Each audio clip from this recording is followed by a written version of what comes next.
마지막 시나카드 아직 제가 인스타나 그런 데 안 올린 건데요. 성화상에 대한 이야기입니다. 성화상. 이게 성화상이 뭐냐면요. 성상들 있죠. 예수님상, 성모님상, 뭐, 그 본당 주보성인상, 뭐 이런 것들이랑요. 그 다음에 성화들, 그림들 의미를 해요. 가톨릭 교회는 이미 하느님을 향해서 열심히 살았던 이들, 성인으로 공경하는 이들을 기억하면서 그들과 함께 살기를 희망하게 됩니다. 그래서 우리는 성인들의 모습을 본따서 함께 기도하는 마음을 키우는 것이죠. 그래서 미사경문 총지치 306항에 이런 얘기가 나와요. 성당에는 신자들을 신앙의 신비로 이끌도록 성화상을 배치한다. 즉 성당에서 단순히 멋있게 보이기 위해서인 것이 아니라 신자들이 보면서 기도할 수 있게끔 만드는 것이 바로 성화상의 중요한 역할이라는 것이죠. 성당 안에 들어왔을 때 스테인드 글라스들, 그리고 성당 안에 들어오기까지의 많은 성상들, 그걸 보면서 기도를 한다면 얼마나 좋을까요? 또 성당 마당에 성모님 상이 있는 것도 바로 성모님의 신앙의 모험을 담고자 하는 마음이겠죠. 물론 예수님 상이 있으면 더 좋지 않았을까라는 생각도 들지만요. 아무튼 이런 성화상이 배치를 하는 것은 정말 섬세하게 생각을 해야 되는데, 또 십자가의 길이 있거나 이런 것도 굉장히 좋겠죠. 하지만 조심해야 될 것이 있습니다. 분별 없이 많지 않아야 하고 전례 거행에 주의 산만해지지 않도록 해야 됩니다.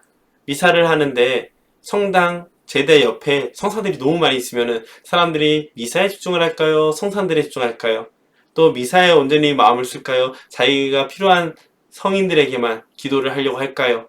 그런 위험성들이 있기 때문에 전례 거행에 주의 산만해지지 않도록 성상을 배치할 때는 굉장히 조심해야 됩니다. 또 성상들이 너무 사람들에게 적응되지 않도록 희한한 모습, 너무 낯선 모습으로 하면은 분심이 들 수 있기 때문에 조심해야겠죠. 물론 예술품을 표현하는 건 좋지만 그 예술품이 몇몇 개인에게 특화된 예술품이라면 주의해야 될 겁니다.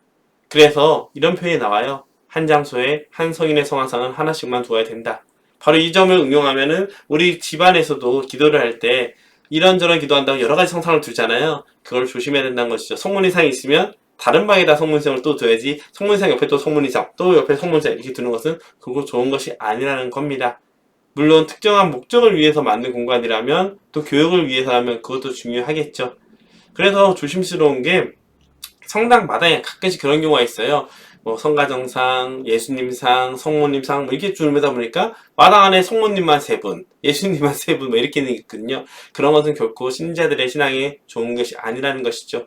장식을 하는 것과 신앙 교육을 위한 것은 구분해야 되고요. 우리가 하는 모든 전례 배치들 도구들은 전부 다 신앙 양성을 위해서 배치되고 적용된다는 것을 잊지 않아야 합니다.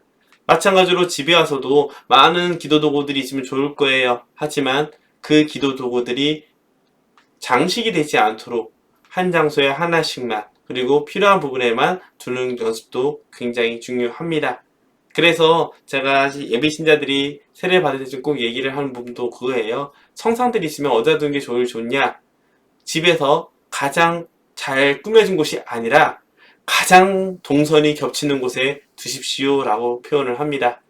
왜냐하면 너무 잘 차려진 곳에 두면은 그것에 가기 전까지 기도를 하지 않게 돼요.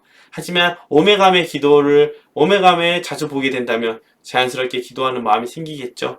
그래서 성상을 줄 때는 이런 부분을 염두에 주는 것이 좋습니다.